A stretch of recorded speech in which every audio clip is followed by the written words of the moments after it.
آج ہم ایک بہت ہی اہم اور پیچیدہ موضوع پر بات کر رہے ہیں، ایران اور امریکہ کے تعلقات۔ یہ دہائیوں پرانی کشیدگی ہے، اس کی جڑیں کہاں ہیں یہ سمجھنے کی کوشش کریں گے۔ جی بالکل، اور ہمارے پاس جو معلومات ہے وہ دوسری جنگ عظیم سے شروع ہوتی ہیں اور آج تک آتی ہیں۔ مقصد یہی ہے کہ دیکھیں یہ دشمنی کیسے بڑھی، کیسے شکل بدلتی رہی وقت کے ساتھ۔ اچھا، تو شروع کرتے ہیں دوسری جنگ عظیم سے۔ ایران نے جرمنی کا ساتھ دینے کا اشارہ کیا تو برطانیہ نے حملہ کر دیا، قبضہ کر لیا۔ جی، اور شاہ ایران کو تخت چھوڑنا پڑا۔ ان کے بیٹے رضا شاہ پہلوی صرف 22 سال کے تھے، انہیں بادشاہ بنا دیا گیا، جو ظاہر ہے برطانیہ کے وفادار سمجھے جاتے تھے۔ اور یہ نئے شاہ جو تھے وہ مغرب سے بہت متاثر تھے۔ ہاں، شدید متاثر تھے۔ انہوں نے ایران کو بڑی تیزی سے سیکولر بنانے کی کوشش کی، مثلاً حجاب پر پابندی لگا دی، کئی مدارس مسجدیں بند کروا دیں۔ اچھا، اور بہت سے اسلامی اسکالرز کو گرفتار بھی کیا گیا۔ ان میں سب سے اہم نام آیت اللہ خمینی کا تھا۔ تو یہ چیزیں معاشرے میں آپ سمجھیں ایک بے چینی پیدا کر رہی تھیں۔ صحیح۔ اور پھر وہ ایک شاہ نے بہت بڑی پارٹی بھی کی تھی پرشین امپائر کی یاد میں۔ جی ہاں، وہ بہت مہنگی تقریب تھی اور اس پر عوام میں بہت غصہ تھا۔ اور دیکھیں اسی دوران آیت اللہ خمینی جنہیں ملک بدر کیا ہوا تھا وہ عراق میں تھے۔ اچھا، وہاں سے اپنی تقریریں کیسٹس میں ریکارڈ کروا کے خفیہ طور پر ایران بھجوا رہے تھے۔ اس سے ان کی مقبولیت بہت تیزی سے بڑھ رہی تھی۔ یہ بھی ایک آپ کہیں ٹیکنالوجی کا استعمال تھا اس زمانے میں۔ کمال ہے۔ تو جب شاہ کو اندازہ ہوا کہ حالات خراب ہو رہے ہیں جی، تو انہوں نے امریکہ اور دوسری مغربی طاقتوں سے مدد مانگی، لیکن انہیں مدد نہیں ملی۔ اچھا، انکار کر دیا؟ جی، تو شاہ ملک چھوڑ کر بھاگ گئے۔ اور پھر 14 سال بعد آیت اللہ خمینی واپس ایران آئے، ایک فاتح کی طرح۔ لاکھوں لوگ استقبال کو آئے۔ واہ!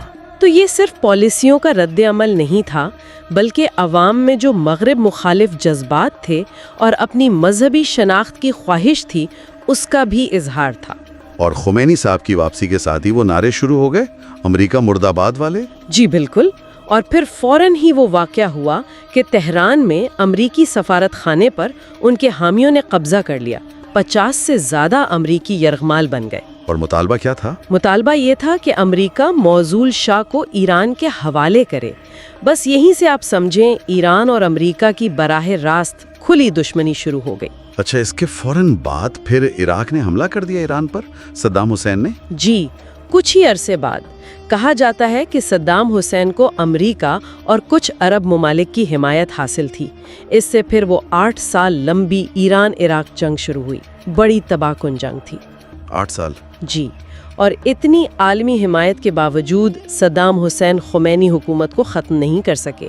جنگ بندی ہوئی، اس کے کچھ عرصے بعد آیت اللہ خمینی کا انتقال ہو گیا۔ پھر ان کے شاگرد آیت اللہ علی خامنائی نئے سپریم لیڈر بنے، جو آج تک ہیں، اور سپریم لیڈر کا فیصلہ ایران میں حتمی ہوتا ہے۔ صحیح۔ تو اس جنگ کے بعد ایرانی قیادت نے کیا سوچا ہوگا، اتنا عرصہ لڑنے کے بعد؟ یہی کہ عالمی تنہائی میں بچنے کے لیے دفاعی طاقت بہت ضروری ہے، اور شاید یہیں سے وہ سوچ آئی کہ ایٹمی صلاحیت حاصل کی جائے۔ اچھا، اور یہیں پر وہ ڈاکٹر عبد القدیر خان والی بات آتی ہے؟ جی، کہا جاتا ہے کہ پاکستان سے ڈاکٹر خان نے خفیہ طور پر سینٹریفیوج ٹیکنالوجی فراہم کی۔ یہ یورینیم افزودہ کرنے کے لیے، یعنی ایٹم بم کے لیے اہم ٹیکنالوجی ہے۔ تو جب امریکہ کو پتہ چلا اس کا؟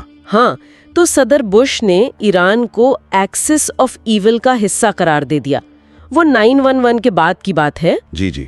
عراق پر تو حملہ ہو ہی چکا تھا، لگ رہا تھا اگلا نمبر ایران کا ہے، لیکن تبھی آیت اللہ خامنائی نے وہ مشہور فتویٰ دیا کہ اسلام میں ایٹمی ہتھیار بنانا حرام ہے۔ اچھا، یہ بڑا اہم موڑ تھا۔ بالکل، اور انہوں نے عالمی انسپیکٹرز کو دعوت بھی دی۔ انسپیکٹرز نے آ کے تصدیق کی کہ ہاں، ٹیکنالوجی پاکستانی ڈیزائن جیسی لگتی ہے۔ تو اس سے پاکستان پر دباؤ پڑا؟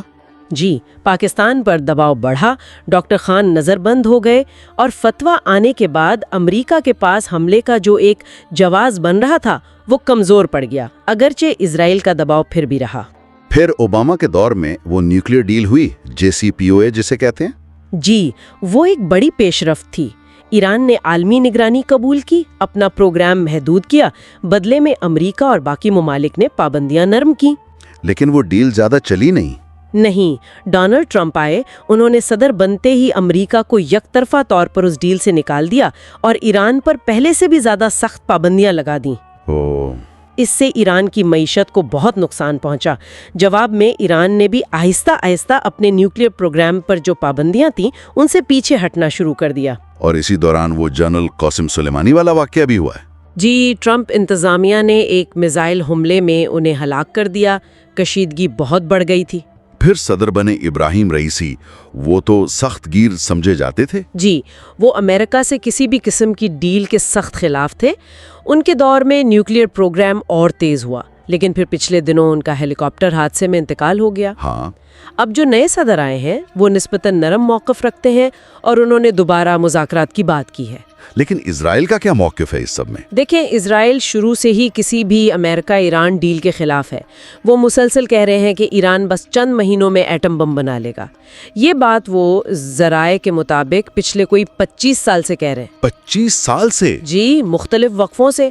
کچھ لوگ سمجھتے ہیں کہ شاید اسرائیل ایران کو اشتعال دلانا چاہتا ہے تاکہ ایران کوئی ایسی غلطی کرے کہ امریکہ کو حملے کا بہانہ مل جائے۔ تو خلاصہ یہ ہے کہ یہ ایران امریکہ تنازع جو ہے، یہ تاریخ، نظریات، ایٹمی عزائم، علاقائی سیاست اور عالمی مفادات، سب کا ایک بڑا پیچیدہ سا جال ہے۔ بالکل۔ ایک طرف ایران ہے جو اپنے نظریے اور بقا کی جنگ لڑ رہا ہے، دوسری طرف امریکہ اور اس کے اتحادی ہیں جو اسے خطرہ سمجھتے ہیں اور دباؤ قائم رکھے ہوئے ہیں۔ اور آخر میں ایک بات سوچنے کی ہے سب کے لیے، کیا یہ ممکن ہے کہ اس ساری لمبی دشمنی میں اصل واقعات اور سیاسی مفادات تو اپنی جگہ، لیکن دونوں طرف شاید قیادت میں، شاید عوام میں بھی ایک دوسرے کے بارے میں اتنی گہری غلط فہمیاں اور بدگمانیاں پیدا ہو چکی ہیں نسل در نسل، کہ اب وہی اصل رکاوٹ بن گئی ہیں صلح کی راہ میں؟